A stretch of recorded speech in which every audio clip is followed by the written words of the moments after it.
नमस्कार। बात होगी हाथरस मामले में कांग्रेस की सक्रियता को लेकर। आपने देखा कि हाथरस मामले में राहुल गांधी, प्रियंका गांधी वाड्रा और उत्तर प्रदेश कांग्रेस कमेटी विशेष रूप से पूरे उत्तर प्रदेश में खासी सक्रिय रही। बड़ी संख्या में कांग्रेसी सड़क पर उतरे और प्रदेश कांग्रेस कमेटी के अध्यक्ष अजय कुमार लल्लू के नेतृत्व में पार्टी के कार्यकर्ताओं ने लाठियां भी खाई, प्रदर्शन भी किया, कैंडल मार्च भी निकाला और योगी सरकार को निशाने पर भी लिया। राहुल गांधी और प्रियंका गांधी वाड्रा हाथरस के मसले पर जिस तरह मुखर हैं, सक्रिय हैं, एक तो यह कि विपक्ष में होने के कारण उनकी ये जिम्मेदारी भी बनती है कि वो ऐसे मसलों को उठाएं, और दूसरा ये सवाल खड़ा होता है कि दलितों वाले मुद्दे पर इतनी जबरदस्त सक्रियता राहुल गांधी, प्रियंका गांधी की जो हुई है, क्या उसके पीछे कोई सियासी कारण भी है? क्या इसके पीछे कोई सियासत का भी कोई कारण हो सकता है? इस पर मैं आज आपसे बात करूंगा। आप देख रहे हैं सत्यहिंदी.com। अपील मेरी आपसे वही है कि कॉर्पोरेट मीडिया के मुकाबले आजाद पत्रकारिता का समर्थन करें। सत्य हिंदी की सदस्यता योजना में शामिल हो। आर्थिक भुगतान का लिंक हमने डिस्क्रिप्शन में दिया हुआ है। मैं बात कर रहा हूं हाथरस मामले में हुई सियासत को लेकर। हाथरस का मामला बेहद दुर्भाग्यपूर्ण है और सुप्रीम कोर्ट, भारत की शीर्ष अदालत भी इस मामले को बेहद भयावह बता चुकी है। मामले में इलाहाबाद हाईकोर्ट की लखनऊ बेंच सुनवाई कर रही है और वहां भी पीड़िता के परिवार ने अपनी दास्तां बताई है और अदालत के सामने पक्ष ये रखा है कि उनकी मर्जी के बिना उनकी बेटी का दाह संस्कार कैसे कर दिया गया। उन्होंने कहा है कि वो तब तक अस्थि विसर्जन नहीं करेंगे जब तक उनके परिवार को, उस पीड़िता को इंसाफ नहीं मिल जाता। सीबीआई की जांच इस मामले में जारी है और इससे पहले एसआईटी की जांच हुई है। उत्तर प्रदेश की योगी आदित्यनाथ सरकार ने कहा कि ये उसकी छवि को बदनाम करने की कोशिश है। उसने 100 करोड़ की फंडिंग होने की बात कही, लेकिन बाद में वो खबर गलत साबित होती दिखाई दी। अब सवाल ये उठ रहा है कि उत्तर प्रदेश में जिस तरह आपने देखा कि लॉकडाउन की वजह से, लॉकडाउन से पहले एंटी-सीए प्रोटेस्ट को लेकर जबरदस्त माहौल, राजनीतिक जबरदस्त गर्म रहा। आम आदमी पार्टी हो, कांग्रेस हो या समाजवादी पार्टी हो और कुछ अन्य छोटे दलों ने सीए के मसले पर जमकर विरोध प्रदर्शन किया और इस दौरान उत्तर प्रदेश की पुलिस पर मुस्लिम समुदाय के युवकों की ओर से या मुस्लिम समुदाय की ओर से अत्याचार करने के, उनका उत्पीड़न करने के आरोप भी कई जगह पर लगाए गए। लेकिन लॉकडाउन के बाद थोड़ा मामला शांत था। हाथरस वाले मसले ने उत्तर प्रदेश में सियासत को एक नई एनर्जी, जिसे कहना चाहिए, विपक्ष को दी है। इस मामले में राहुल, प्रियंका गांधी वाड्रा खासे सक्रिय रहे। उन्होंने पहले हाथरस पहुंचने की कोशिश की, पहले दिन उन्हें रोका गया, उसके 2 दिन बाद वो फिर वहां गए और वहां तक पहुंचे, प्रशासन ने उन्हें अनुमति दी।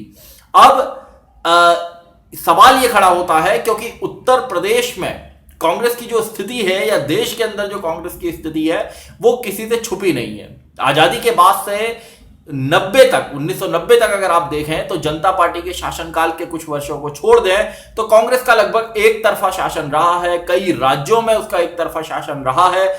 उसी के लोग मुख्यमंत्री बनते रहे, उसी के लोग केंद्र में प्रधानमंत्री बनते रहे और इस तरह कांग्रेस ने एक लंबे समय तक एक छत्र शासन किया है। और इसके पीछे जो कारण था वो कारण यही था कि कांग्रेस की जो इक्वेशन थी दलित, मुस्लिम और ब्राह्मण की, वो इक्वेशन बहुत मजबूत थी। विशेषकर हिंदी भाषी राज्यों में ये इक्वेशन बहुत ज्यादा मजबूत थी और देश भर में भी दलित, मुस्लिम और ब्राह्मण का समर्थन कांग्रेस के साथ रहता था। लेकिन राम मंदिर आंदोलन के बाद जब संघ परिवार ने, बीजेपी ने जातियों में बटे हिंदू समाज को हिंदू एकता का नारा दिया, हिंदू स्वाभिमान का नारा दिया और राम मंदिर आंदोलन के नाम पर हिंदू समाज को इकट्ठा करने का काम किया, तो बड़ी संख्या में दलित समुदाय के लोग भी या जो हिंदू कंसोलिडेशन था उसका फायदा बीजेपी और संघ को मिला और उसके बाद के चुनाव में वो दिखाई भी दिया, उनकी सीटें भी बढ़ी। और जो काशीराम का जो आंदोलन था, जिस आंदोलन के जरिए काशीराम ने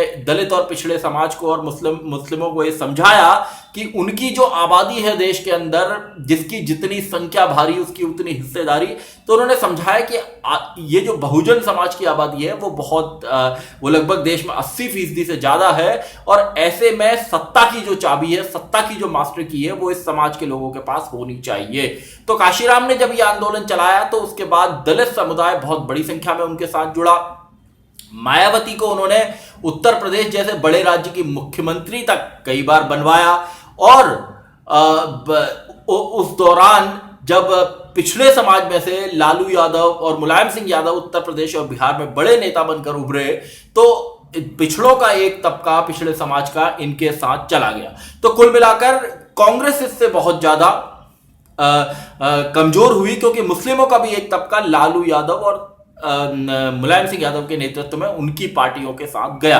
तो जो दलित वर्ग था, दलित और पिछड़ों का एक तबका काशीराम जी के साथ चला गया। उनके आंदोलन के बाद पिछड़ों का, मुस्लिमों का एक तबका चला गया।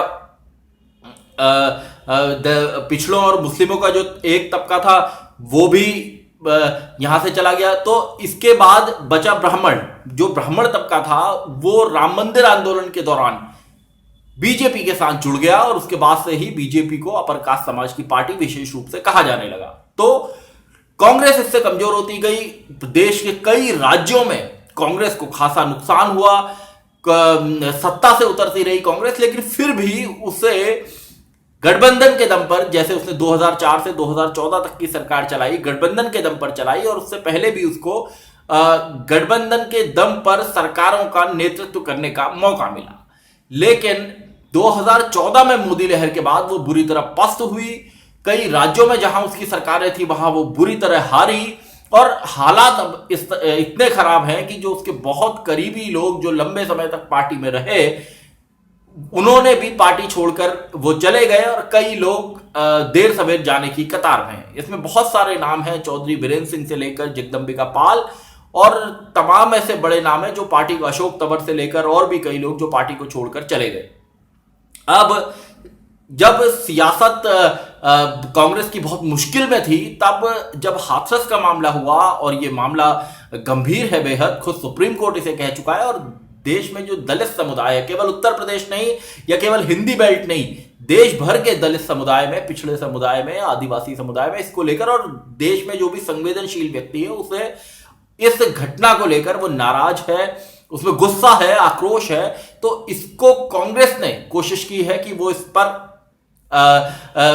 वो इस आवाज को उठाए, और इसीलिए मैं जो सवाल शुरू में खड़ा कर रहा था कि ये जो दलित पॉलिटिक्स है, इसके जरिए क्या कांग्रेस फिर से अपना जो सियासी बेस है वो मजबूत करना चाहती है? क्योंकि हमने देखा कि एंटी सीए प्रोटेस्ट के दौरान राहुल गांधी तो नहीं, लेकिन प्रियंका गांधी वाड्रा खासी सक्रिय रही थी, और उन्होंने मुस्लिम्स को ये मैसेज देने की कोशिश की थी कि वो इस आंदोलन में उनके साथ खड़ी हैं, और कांग्रेस भी इस एंटी सीए प्रोटेस्ट के खिलाफ मुखालफत में कई जगह सड़कों पर उतरी। उसने इसे संविधान के खिलाफ बताया।